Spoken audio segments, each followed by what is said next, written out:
কৃপা হয়। আমি তো কিছুই পারি না বা জানি না, যদি আপনার কৃপা হয় তবে যদি আমি পারি। গুরুদেব বললেন তুমি থাকো বাবা, বিশ্রাম নাও, প্রসাদ পাও। এবার প্রসাদ পেয়ে যে যার পক্ষে সবাই বিশ্রাম নিচ্ছে।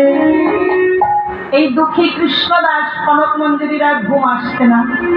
কখন সকাল হবে, কখন পাখি ডাকবে, আমি রাধা কৃষ্ণের কুঞ্জ মন্দির ছাড় দেব।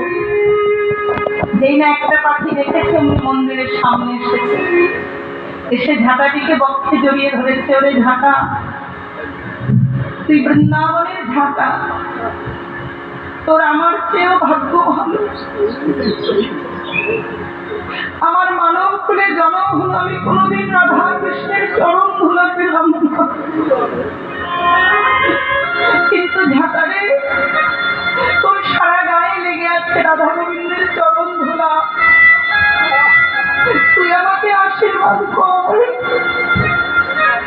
আমি যেন রাধা কৃষ্ণের কুঞ্জ মন্দির ঘর যেতে পারি। কেমন ভক্ত, কতটা ভক্তিমান। এবার ওই ঝাঁটাটিকে দিয়ে সর্বাঙ্গে বোলাচ্ছে।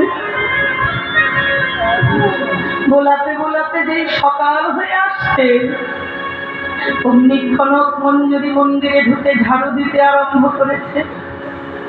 আর বলছেন, জানিস ঝাঁটা, এই যে আমি তোকে ধরতে পেরেছি, কুঞ্জ মন্দিরে এসেছি, এতে আমার কোনো স্বীকৃতি নেই রে, এ সব আমার গুরু কৃপা। তাই মন্দিরটি ঝাড় দিচ্ছে আর গেয়ে উঠলেন, বলে জয় জয় শ্রী গুরু, গুরু আমার প্রেম